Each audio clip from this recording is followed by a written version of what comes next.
Alright, so we back with another video. Today we're going to be giving y'all our best player at every position in the year of 2025.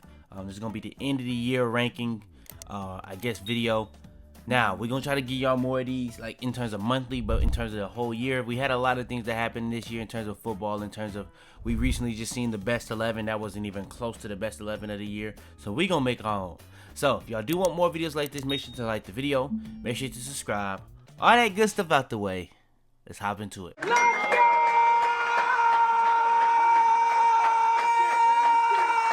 Alright, hopping into it. We got the 4-2-3-1 formation. I feel like that's the most popular formation.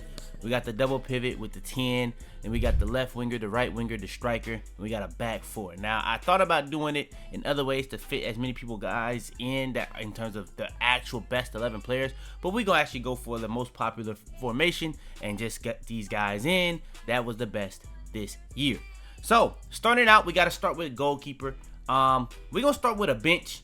Now, if I'm talking about just this season, okay, I have to do starter first. If I'm talking about just this season, I would have threw Joan Garcia because I do think this season, I would argue he's been the best goalkeeper in the world this year. Like, I think people, in terms of how bad Barcelona is, backline, it gets a little overstated. But the reason why I say it may not be overstated is because the person I'm actually putting first, he has dealt with a horrible defense all year, and the only reason people don't talk about how bad the defense is because he's the goalkeeper, and it is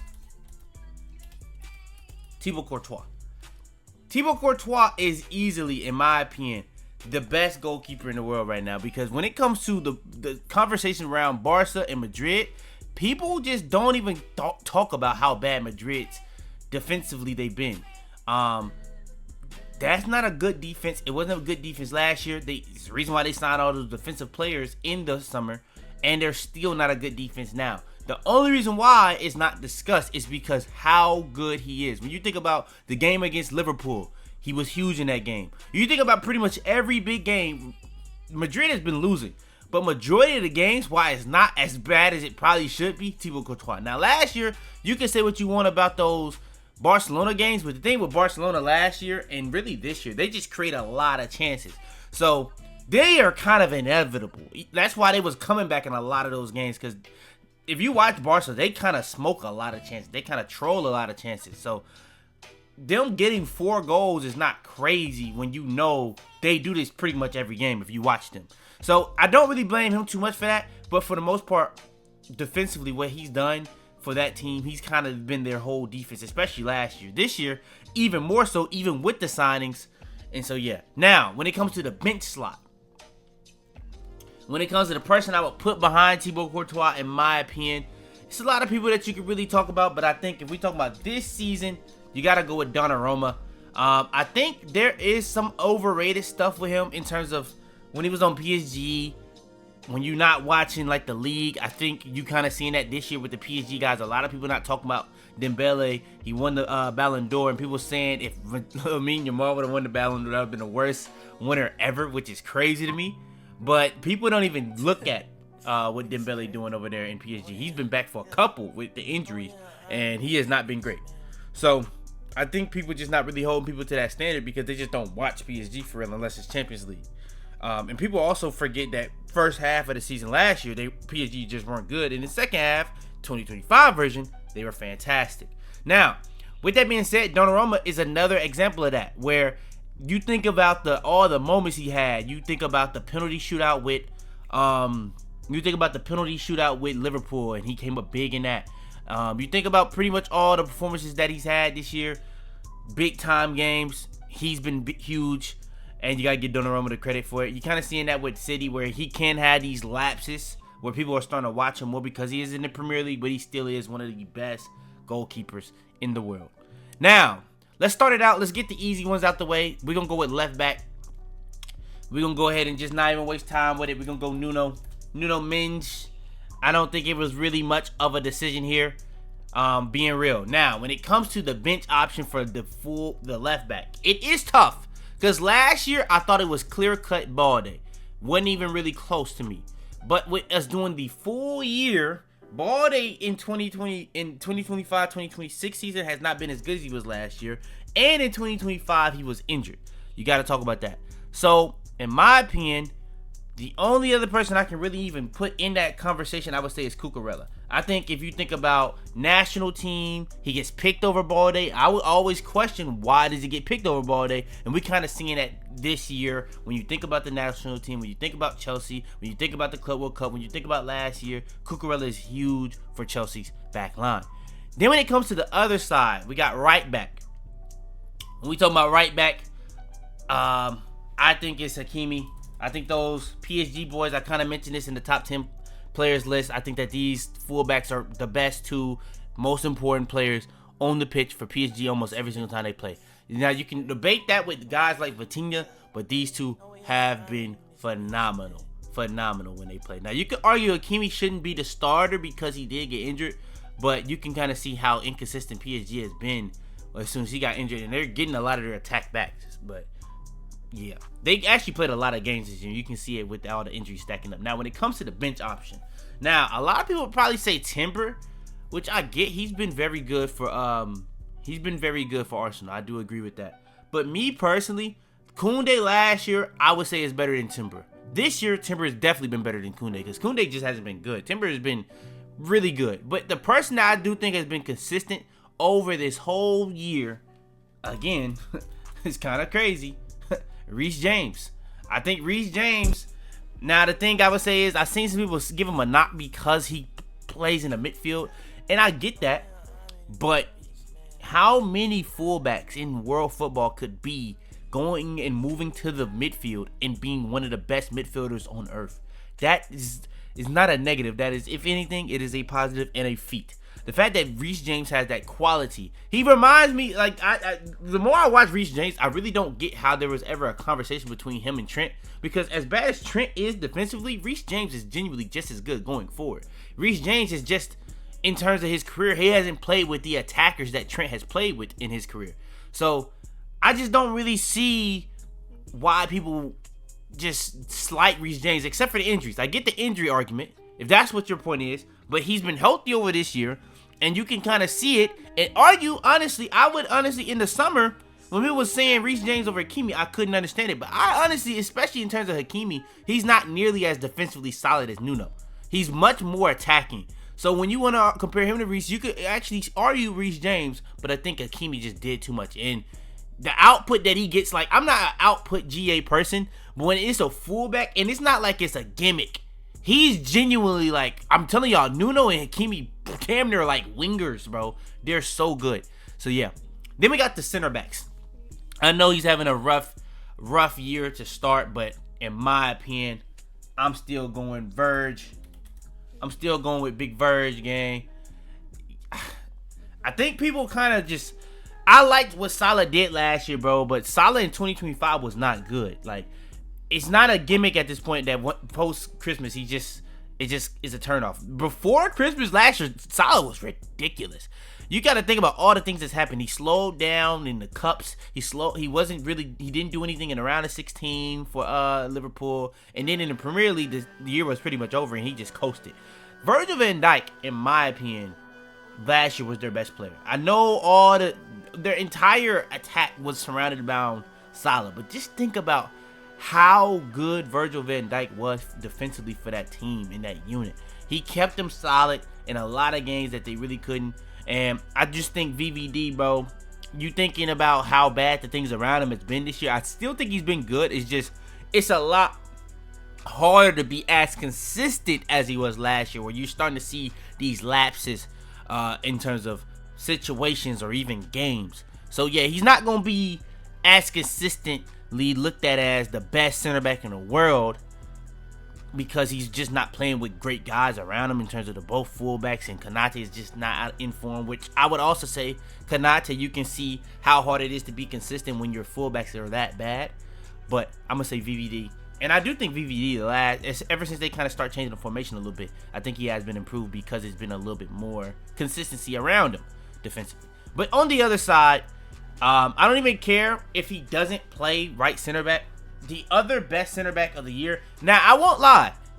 You could genuinely argue Inigo Martinez, but because it's only half of the year and he went to because you can see this is another one I would say. You can see the impact he is having leaving Barcelona with how bad that back line is. Like, if you watching Barcelona in some of these games, all teams really do is they get the ball and just kick it forward because they know they can outrun everybody except for Balde. Everybody on that back line can just get outran. So, especially with them playing that high line, it's very, very interesting. And Inigo was a very good controller of that high line. I think Kubarsi is actually kind of getting underrated, but yeah, Inigo was definitely like the full force connector of everything defensively that they had going on. But the person I'm actually ended up going, because he's been so good this year, and I know he doesn't play this spot, but I'm gonna go with Gabriel. Gabriel is just, you can see the impact right now recently with him not being there for Arsenal, that you just got to give him that credit. Now, when it comes to the backups for center backs, that's where it does get a little tough. I think at that point you probably would have to start thinking about the Inigos, the Salibas, the Bastonis. Nah, I probably would just go Bastoni. I think Bastoni, especially when you think about last year, Bastoni, it was, in my opinion, you could argue Bastoni was over Gabriel, but I don't think Bastoni has been better than Gabriel this year. I think Gabriel's just been the best center back in the world for this season. So, Verge was the best center back last season, and Gabriel's been the best center back for this half of this season. So, I think that's the connection there. And then Bastoni, I thought he was a top 3 center back last year. So, we're going to put him in that conversation. But I'm going to actually still end up going with Inigo. Because I just think he was genuinely that good. Like, I think that Inigo Martinez was a top 2 center back. It was him and Verge last year, where Bastoni, in my opinion, was probably 3rd. Gabriel and Saliba probably stopped rounding out that top 5. But Inigo was just that good that he still probably ends up making this list. Then we got the midfield, the double pivot. One that we're going to just go ahead and lock in. We got to have Pedri. We have to have Pedri. If we make a list without Pedri, we just, I just think we just not doing it right at that point. Like, what are we doing? Pedri got to be on this list. Pedri has to be on here. Best midfielder in the world. Not really much of a debate. Now, to go alongside Pedri, I think that this guy deserves this shout, and I kind of mentioned him early. Vitinha on the other side of Pedri to form that double pivot. I think that's just deservingly so. Now, the thing that's going to be tough when it comes to this midfield is that 10. Because I have to do a starting 10 and a backup 10. But when it comes to the backups, it is very simple and easy. It's not really, no disrespect to Rice. I think people may think when I did the video that I was dissing him. But it's not really a disrespect. I just don't think he's been as good as these 3. But I do think the backups will be Caicedo and Rice. Now, you could argue that a Declan Rice Caicedo combination midfield, it would be better than a Pedri Vitinha midfield. But also you could argue that Caicedo with Vitinha, Caicedo with Pedri will probably be the best combination of the 4, low key, because he's gonna be that breakup play guy, and then you got Vitinha and Pedri that could be the creators. Where Rice can do similar things, where he can be the engine and the breakup play, but yeah, I'm going to do it like that. Now, when it comes to the 10, 10 is tough. 10 is tough because if we're going to do backups, I'm going to have to, I already know who my striker is going to be. So, if we're doing it like that, I already know who my striker is going to be. I'm thinking about who my left wing is going to be. Oh, I know who my left wing is going to be as well. Okay, so I was going to do a little cheeky Olise, put him on the as a 10. But since we are doing backups, I think that's kind of easy. I think that's going to be kind of easy to get him in here. So when it comes to the 10 position is very weak. I won't lie. It is very, very weak. I guess we have to put Cole Palmer. I think Cole Palmer, he has been, in my opinion, I think the thing with Cole Palmer that is very funny, you watch Cole Palmer, you can see his impact. Now, he's come back from injury. He has not been the greatest, but you can see his impact. You can. So when people talking to you about he doesn't have this GA, he doesn't have open play goals or something like that since like January or something like that, bro, if you watch Cole Palmer, and the GA is definitely part of his game, But if you see how important he is to Chelsea's attack, bro, that Chelsea attack is not good without him. If anything, Chelsea, when he doesn't play, they have to be very much a counter-attacking team, which is fine, but they can be much better. They're much, much better in possession when Palmer's playing. It's just simple as that. Now, one thing I will say about Cole Palmer that I have noticed, which I don't really understand why England fans don't notice this, Cole Palmer is much better on the right wing, and you kind of seen that in the Club World Cup when they played against PSG. And what he did to Nuno Mendes and that back line. He was fantastic. Cole Palmer was fantastic. That, like an inverted, like he was fantastic. So, I don't even know if the 10 is his best position. I think the right winger, he gets more output. Especially with, I think Chelsea is just a better counter-attacking team than they are in possession. It also makes them much better in the counter-attack, in my opinion. And I just think he's just better in that position. Now, the backup, people are not going to like this because this team is very bad. But I just think Bruno is you could argue Bruno is the best 10 in the world. I won't lie. And he doesn't even play 10 for his team. That is the one knock I would say. But Bruno is just...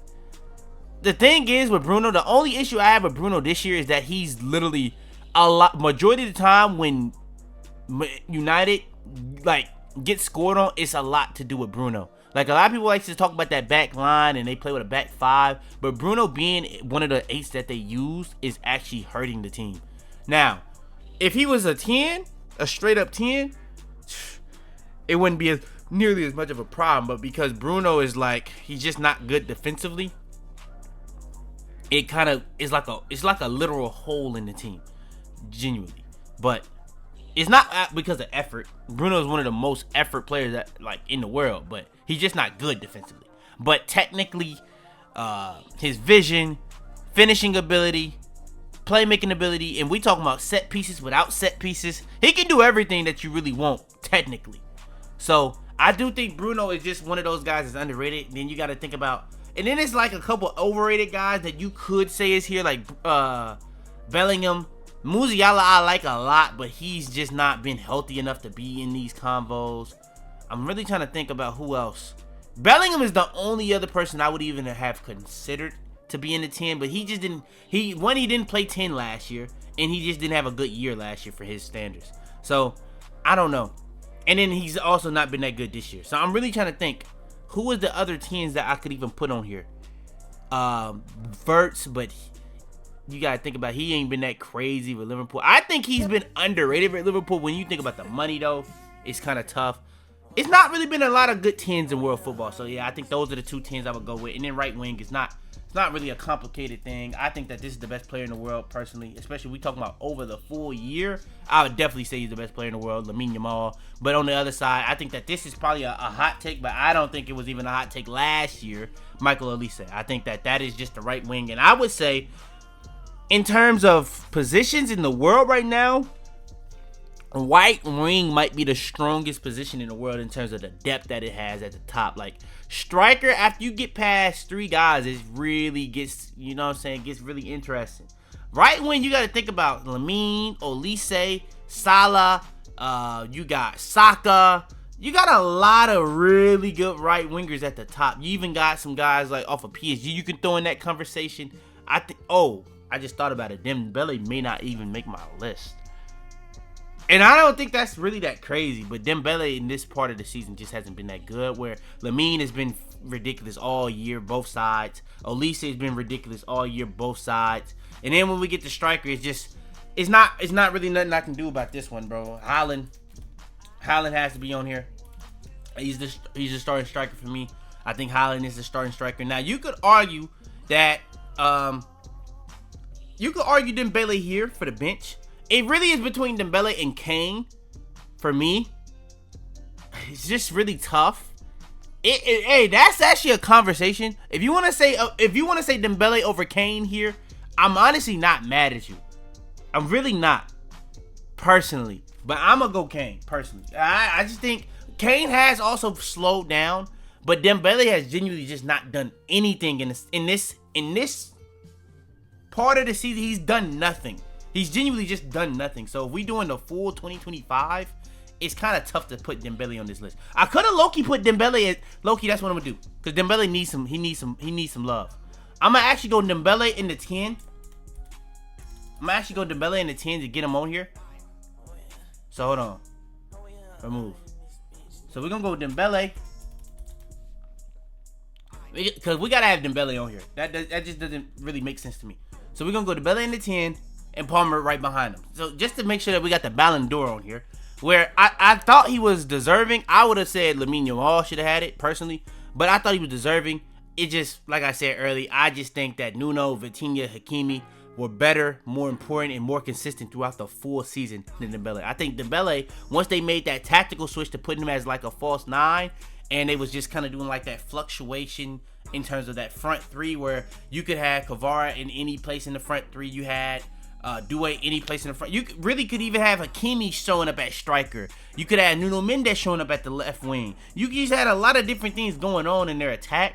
And when they had that change, that's when the season changed. But the first part, they weren't that good, and Dembele just wasn't that good the first part of the season. But this is just 2025, and he was fantastic the second half of the season. So I do think he deserves to be on this list. Now, left wing is tough, because I do think in 2025, if we talking about the second half, I think Mbappe was really good. The thing I say about Mbappe, every big game though, Mbappe has not really done anything this year in every big game. Now, I would say last year in the Barcelona games, Mbappe was really the only person that did anything, and he kind of carried that over.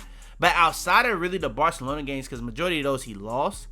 Think about the Liverpool game. He didn't do anything. City, he didn't even play. That was like the only game he missed by the way this year. He was out because of something, and he comes back the next game. And he hasn't missed another game since then. That's all I'm saying.